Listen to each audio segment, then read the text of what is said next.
When the scorching gales of the 8th century BC hurled parched yellow sands against the bronze gates of Nineveh, the last sliver of twilight was ruthlessly severed by ziggurats piercing the heavens. Deep within a palace reeking of bronze rust and the sickly sweet scent of blood, a heart-stopping sound often echoed, the dull rasp of blades carving into stone slabs. It was Thales I, king of Assyria, hunched under a dim oil lamp, personally inspecting the latest reliefs, thousands of captives undergoing the most extreme tortures by his direct command. He was Thales I, the most chilling bloody conqueror in history, who pushed the aesthetics of violence to their absolute zenith.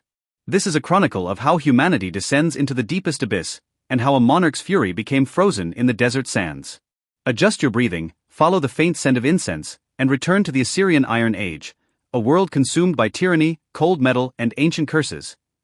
The foundations of Thales I's power were rooted in a warped comprehension of absolute survival, forged within the murderous shadows of his childhood. The Assyrian court was the deadliest jungle on the Mesopotamian plains. Having witnessed his father dismembered by his own brothers, Thales learned his first lesson of existence: if one is not the wielder of the blade, one is inevitably the meat upon the block. When he ascended the throne through a civil war more sanguine than any before it, he felt not the relief of victory, but a manic urge to finally vent the hatred long suppressed within his soul. On his coronation day, as dark clouds smothered Nineveh, he decreed a new set of iron-blooded laws designed to annihilate any will to resist. He became the most terrifying nightmare of the Fertile Crescent, prepared to transform the entire mortal world into a gargantuan steaming altar if internal purges served to consolidate his grip. Then his long marches against foreign lands were the peak of his malice, where he elevated flaying and wall-building to the status of religious ritual. Leading a deluge of chariots and iron mail, he trampled every city-state that dared utter the word liberty. He invented a meticulously refined and agonizingly slow technique of flaying, requiring his craftsmen to strip the skin entirely while the victim remained conscious, then draping the hides over the walls of the defiant. He intended for generations of Mesopotamians to remember: to resist Thales was to resist the Creator. In this genocide enacted in the name of the gods, Thales I attained an illusion of immortality.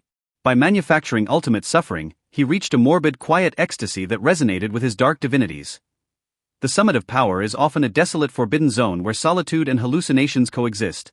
Thales I gradually realized that when the world consisted only of kneeling shadows, he could no longer hear any genuine truth.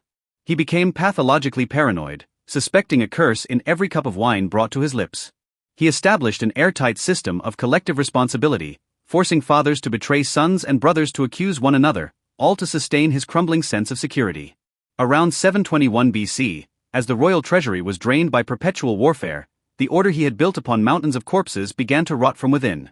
That night, sitting alone in a bedchamber reeking of iron and death, staring at the carved expressions of agony upon the stone walls, he felt a bone-chilling cold he had never known, a chill rising from the very depths of hell. The final chapter of Thales I's life unfolded within a blood-stained secret chamber of his own making.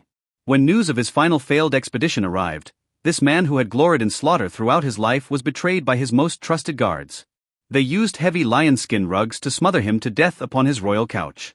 By then, he was exceedingly ancient, and the frantic light in his eyes gradually dimmed into the void of asphyxiation.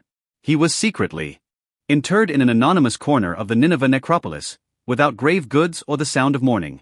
He died with his fingers deathly tight around the bronze scepter of his power, as if until the very last second, he still sought to suppress the eternal darkness destined to consume him. Even today, nearly 3 millennia later, the name of Thales I remains the most sinister footnote of absolute evil in archaeology.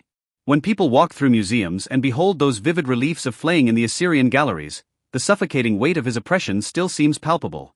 What he left behind was not civilization, but an extreme specimen of how power alienates the soul. He teaches us that when a ruler equates terror with divinity, it is the overture to the extinction of a race. He preserved absolute evil within his absolute authority. Beneath the ruins of Nineveh, now completely buried by wind and sand, one can almost still hear the hair-raising phantom echo of blades slicing through skin. The saga of Thales I thus draws to a close amidst the fading footsteps along the banks of the Tigris. He was never a master of absolute joy, he was merely a brittle soul, acutely sensitive yet driven throughout his life by fear to manufacture terror. He teaches us that no matter how gargantuan your walls, the compassion within your heart is the only true passport when you finally face the judgment of the universe. Just as he sat alone in the coldest Assyrian winters, clutching a dying candle and seeking to ward off nihilism by relishing the pain of others. May the cautionary tale of Thales I become the firmest bastion of your heart, guiding you toward the most serene and merciful shores of the self. Good night, and may sweet dreams attend you, far from the shadows.